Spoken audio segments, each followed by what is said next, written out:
You are Locked On Rays, your daily Tampa Bay Rays podcast. Part of the Locked On Podcast Network, your team every day. Welcome into Locked On Rays, your daily podcast covering everything Tampa Bay Rays, from game analysis to player interviews. We've got you covered with all the latest news and insights.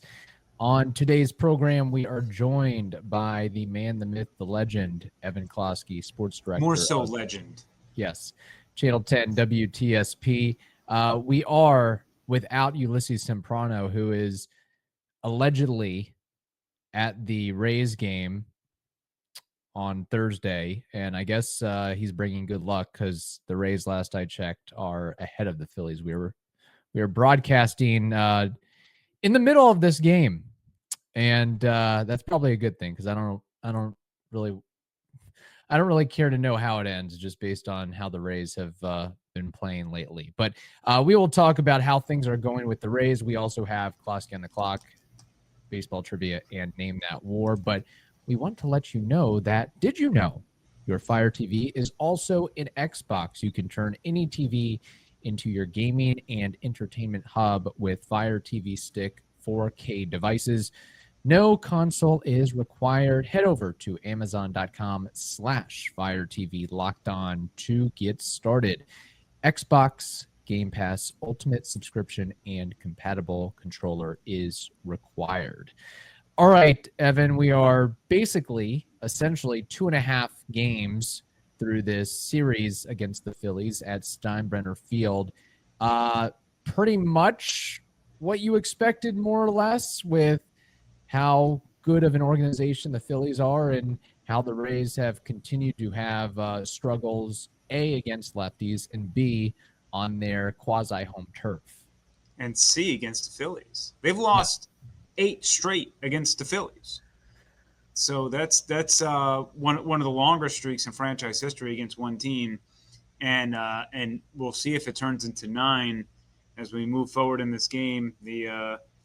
As current standing of this talking, the Rays still need 8 outs here, and only have a 1-run lead. So it gets pretty dicey for them.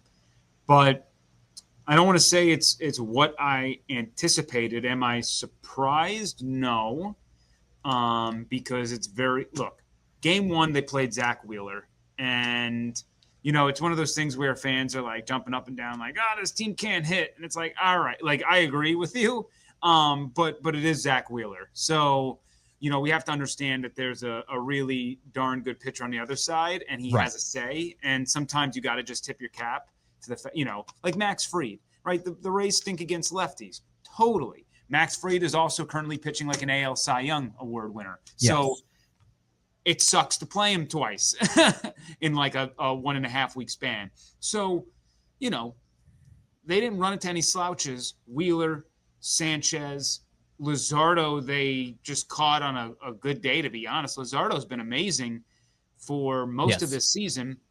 And he was pretty good against the Rays as well. Finally, the Rays just found a little BABIP help and got 5 hits in 5+ innings against a lefty, which is a stunning turn of events, to be honest, based on their recent history against lefties. So, and it helps that Junior Caminero hit a little short porch home run. But he's got number 7 now. I think that leads the team. So it does. Yeah. So look, it is very clear the Rays are not built well for this ballpark.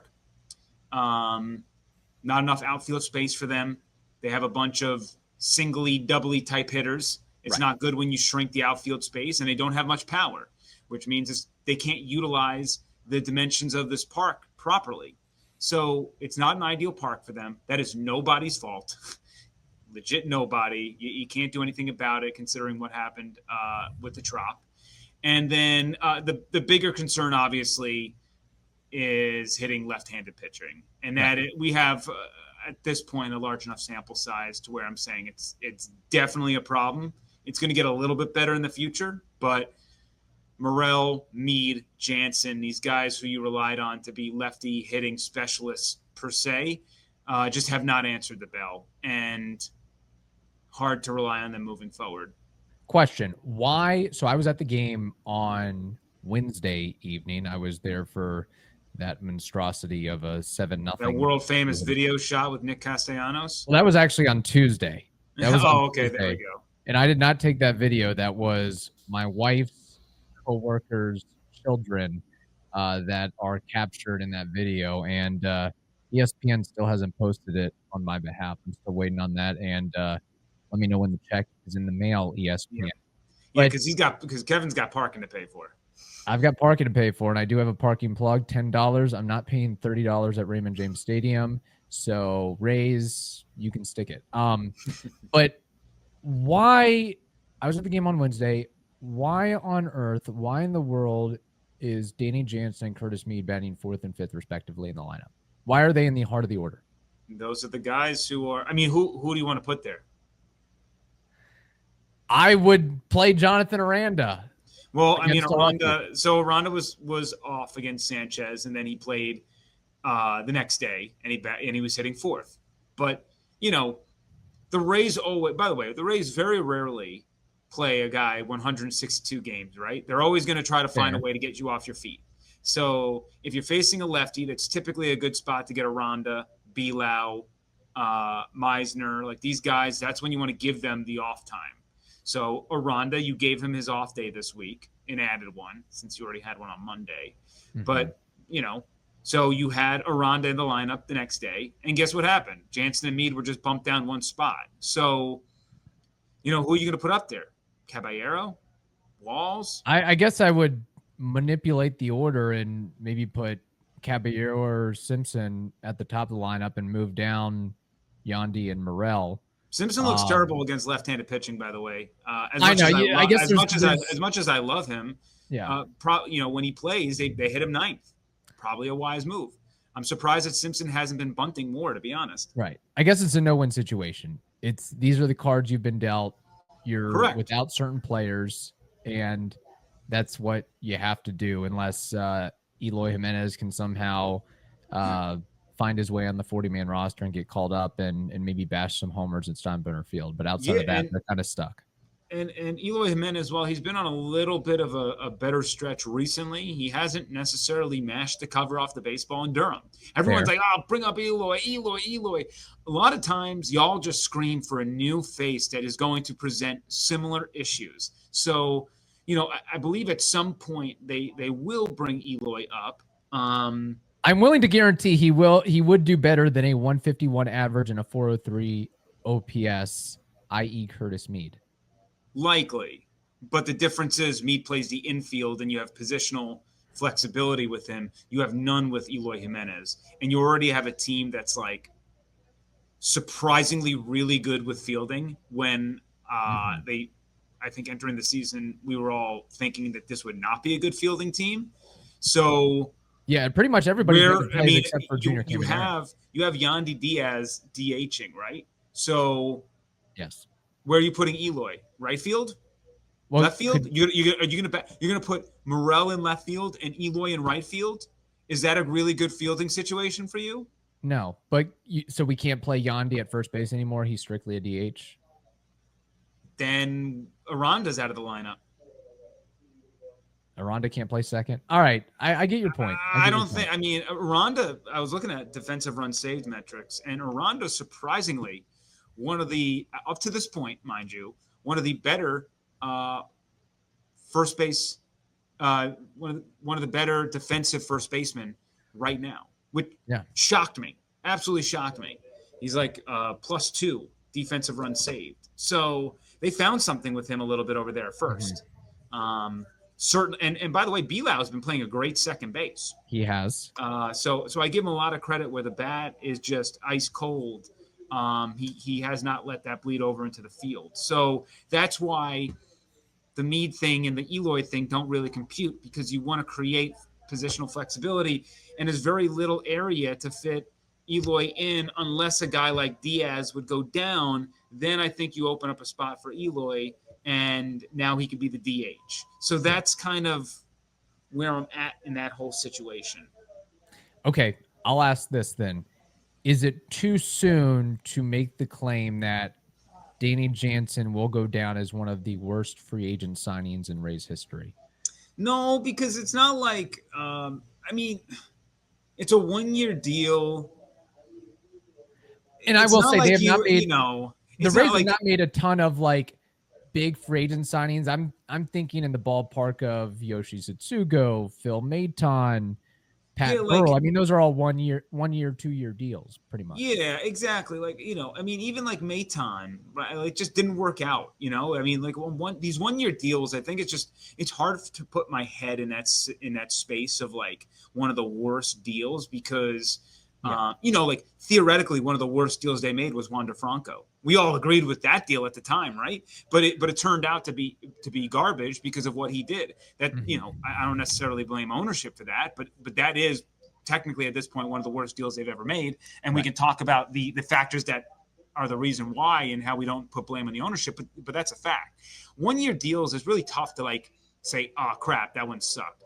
I loved the Jansen signing. I think we all did. It made sense on paper. Jansen can't hit. Like, he just it like that stuff happens. Now, again, defensive runs, saved metrics, like Jansen at catcher, even though the Rays are getting stolen on left and right. Mm-hmm. I don't quite understand where that all comes from the catcher position, considering I don't love Jansen's framing either. But that's just what I'm seeing on Baseball Reference. But yeah, I mean, is it up there as one of the biggest duds as far as like free agent signings when you factor in the money? Yes, but I wouldn't really categorize it as like one of the worst. I don't know. I think there's two separate categories. Maybe disappointing versus like I just don't want it to have such a harsh tone to it, I guess. We can hold off on the BuzzFeed or Bleacher Report article. We can wait. Yeah. We have like that. Tsutsugo was worse. Like that was just a nothing burger. And I mean, they did a whole press conference about this guy too, like about Tsutsugo. Like that was a bigger deal in the international. Yeah, and he was and it was nothing. Nothing came out of that, and it was a multi-year thing. So yeah, I mean, it can get as I said, I'm all for 1-year deals, 1+1 type deals, all that stuff. So the Rays can cut bait next year, and there's no harm, no foul. You tried, and I appreciate that. And they're going to have to go back to the well again. It worked with Zunino for a little bit when they did it. Didn't work this time around. Yep. All right, we have more to discuss. Closky on the clock, plus baseball trivia and Name That War. But first, we have to tell the audience something important. All right, let's be real. Coffee isn't just a drink. It's a ritual, a lifeline, the thing that gets you from half asleep to fully functioning. I have to deal with that every day, every morning. I wake up with coffee. And if it's that essential, why settle for anything less than amazing? And that is where Trade Coffee comes in. Whether you're gearing up for back-to-back meetings, I've got experience with that, shuttling kids back and forth to activities, or tackling an endless to-do list, same here, your morning sets the tone for it all. That's why it should start with the perfect cup of coffee crafted just for you. Enter Trade. Trade is the #1 coffee destination in the U.S., delivering fresh, incredible coffee from over 50 of the country's top roasters. Whether you're a cold brew fan or a pour-over purist, they've got a roast that you'll love. Right now, Trade is exclusively offering our customer 50% off your 1-month trial at drinktrade.com/lockedonmlb. That's TRADE.com/LockedOnMLB for 50% off your 1-month trial. Again, it is such a great deal. 50% off your 1-month trial at drinktrade.com/LockedOnMLB. Did you know that your Fire TV is also an Xbox? You can turn any TV into your gaming and entertainment hub with Fire TV Stick 4K devices with no console required, believe it or not. Just grab your paired controller, subscribe, or sign in to the Xbox Game Pass Ultimate with EA Play included, and you're ready to play. Dive into hundreds of premium titles from EA Sports College Football 25 to Call of Duty Black Ops 6 and Avowed as easily as you stream your favorite shows. It's gaming made simple, and it's all on your Fire TV. So if you want the latest technology for elevated playing, if you want endless entertainment, and if you want affordable and portable gaming, well, go ahead and head over to Amazon.com/Fire TV Locked On to get started. Xbox Game Pass Ultimate subscription and compatible controller is required. It is available on select devices, including Fire TV Stick 4K, which is the second generation, Fire TV Stick 4K Max, the first and second generation, and the Fire TV Cube, the third generation. All right, it is that time in the program for Closky on the Clock. It's time for Closky on the clock. Jazz hands, there we go. All right. Ulysses Before you get started, yeah. I don't know if you saw Yanni Diaz just hit a 3-run homer. That is now and I was on a delay, so thanks for that. You're welcome. I think that's 6 on the season, and all 6 have been at home. So it's very clear, by the way, Yandy and his oppo, the way that he can go opposite field and deliver it with power into the gaps are now home runs. So this park for Yandy specifically has worked out. There we go. And the Rays might actually come out of this series with the W, which is what take it easy there, champ. 6 outs to go. Yeah, a lot can change in 6 outs with the Phillies. And they've got some experience with Oppo Tacos, i.e. Schwarber and Alec Boehm, among others. But Closky on the clock, I've got a couple questions that I want to fire at you. The first one, we haven't really talked much about it on the pod, but and I'm sure it will be for further discussion, but there seems to be some scuttlebutt and groundswell for a ownership group trying to lure the Rays to the Orlando area. Does this have any legs, and or what is the percentage chance in your mind as of today, May 8th, 2025, that the Rays will in the future be the Orlando Rays or something of that ilk? I cannot put a percentage point on it. Look, is it a nothing burger? No, I think there's something to it. I think it's, whether it's a leverage point or something that they're trying to mobilize as an investment group, I think there's definitely something there. They also smell blood in the water. They saw Major League Baseball pissed at Stu Sternberg. And there is an element to where, I don't know, John Morgan was on an interview recently saying, the one way that they wouldn't get the Rays is the fact that Stu wouldn't sell. So it seems like that investment group isn't one that wants to necessarily tell Stu to come on by and we'll build a stadium for you. That seems like an investment group that wants to buy the Rays from Stu. And if they can do that, yeah, the Rays will leave. But that's to say that there's still not a Tampa group in, trying to figure things out. Mm-hmm. And so it's been quiet on that front. Sometimes quiet isn't a bad thing. Right. But yeah, I don't know what percentage point, but I'm not out here to say that it's a nothing burger either. It's just part of the game. It's part of the ping-ponging back and forth, and Major League Baseball needs to have a backup plan if they cannot find a viable option in Tampa Bay. And considering that Stu Sternberg just turned down a deal in St. Petersburg, it seems like St. Pete is not going to happen long term. So that means it's Tampa or else. And this is probably put up or shut up time for our area. Yeah. Good stuff. All right, this is kind of self-serving, and we mentioned it briefly, but Nick Castellanos having a catch with some young Rays fans during Tuesday's game at Steinbrenner Field. Viral worthy or nah? So something burger, or hey, it is what it is. It happens more frequently than people think.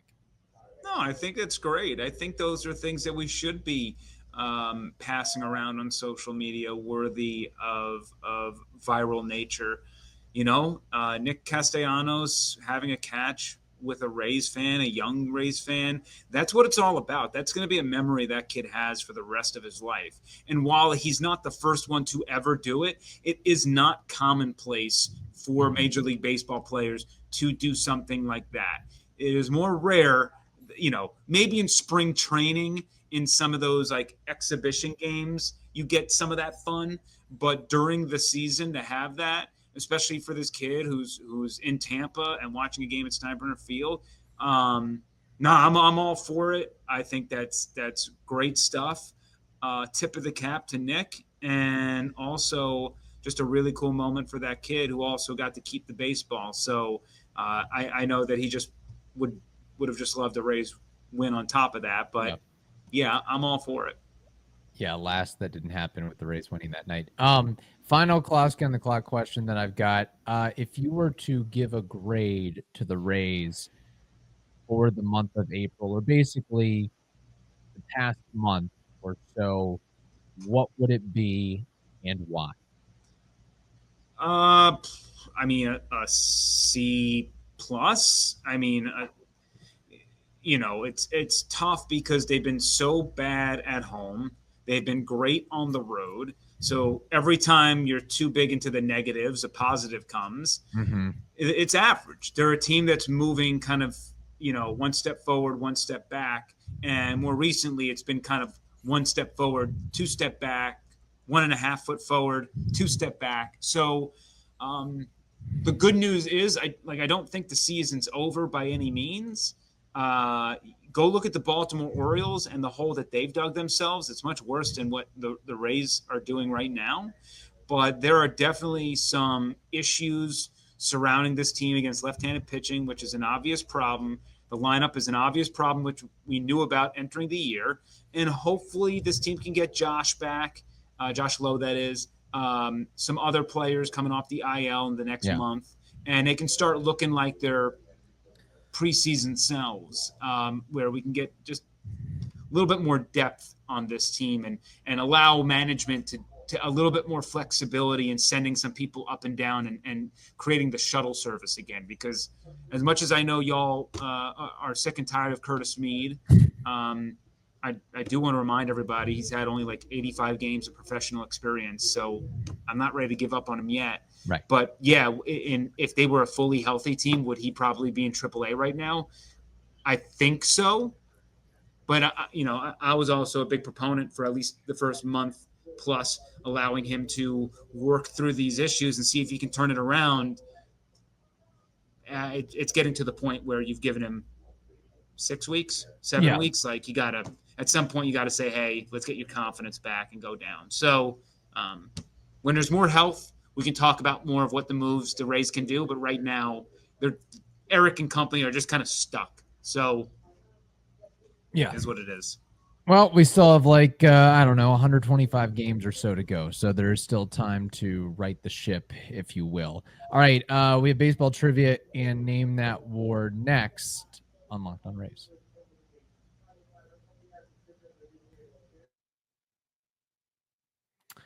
Well, the NBA playoffs are in full swing, and every night delivers highlight-worthy performances, major momentum shifts, and can't-miss moments. Whether it's a game-winning shot or a breakout player, there's never been a better time to get in on the action. FanDuel makes it easy to stay in the game before tip-off and live with player props, performance trends, and same-game parlays. Fans have more ways than ever to play smart and win big. Are you new to FanDuel? Well, it's the perfect time to sign up. Head over to FanDuel.com and place your first $5 bet.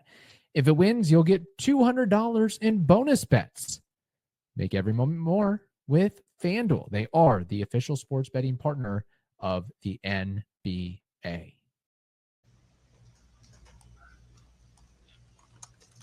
All right, Evan, it is now that time for baseball trivia, Name That War.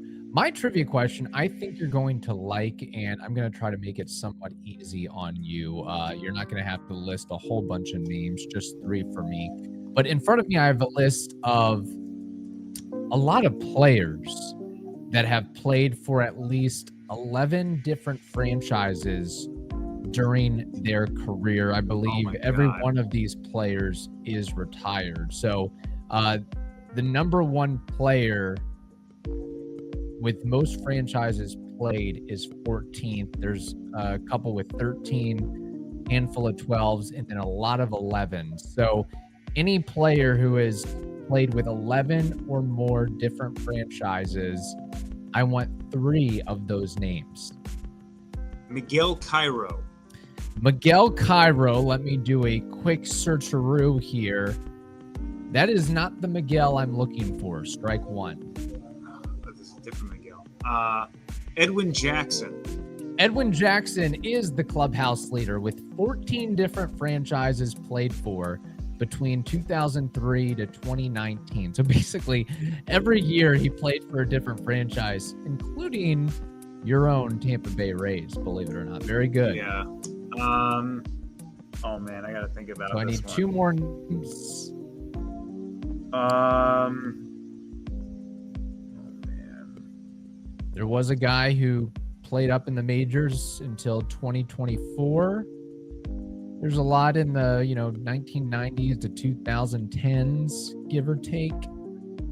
This is like, man, I need some time on this. There might be a Mets player or 2. I'm sure there is. Another Rays player. Oh man, I'm gonna cycle through these things because I'm like so deep in the weeds. It's got to be somebody who spent no more than 1 or 2 years with a certain team and got to move on. There's some prominent guys, prominent reliever who played for the Rays. Well, I'm trying to think about some old relievers, but then they're also all retired. So I got to think of some. Couple guys played for the Mets. Just give me the Rays and Mets. I'm just gonna bow. I'm gonna say it's a great question. Okay, you'll bow out.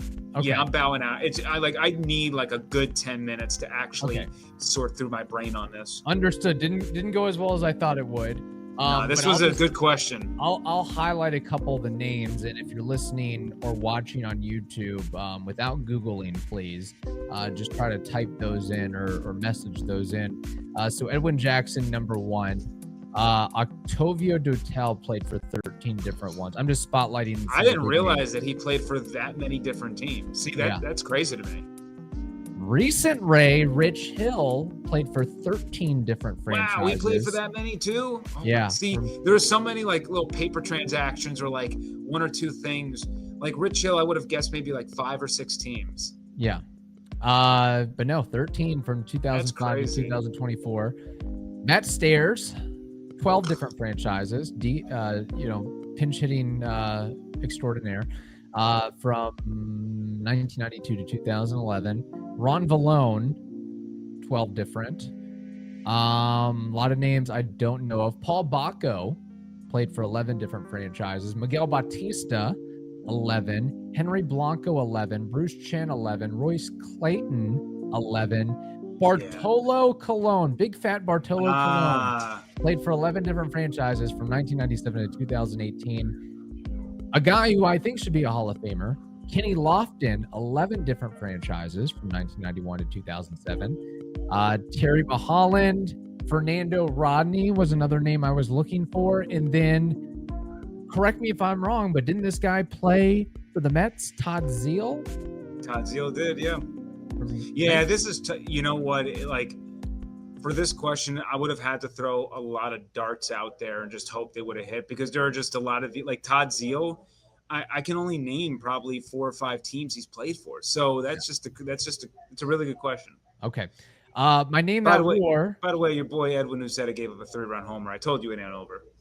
Oh boy. Yeah, I've got it on the Oh man, he's wiping his face. That is not good. Who did he give up the homer to? I missed that. The Stott. And then he just gave up a home run. Hit a lot of home runs. And now you got the meat of the order up. That's great. That's just wonderful. 5-4 game. Oh boy. My God. Yeah, let's close this out here so we can watch this disaster unfold. Yeah, they got to get him out of there. I don't know if he gave up another home run or that hit off a fan and went back into play.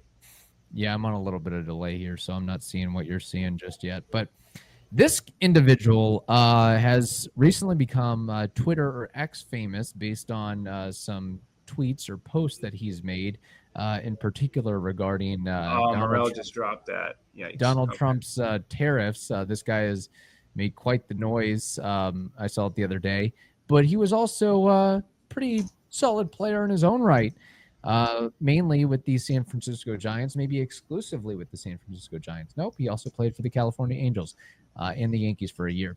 JT Snow, first baseman. What is his Baseball Reference career WAR? I know we're running out of time here, so I'm just going to go right from the hip. He was a great defender, if I remember.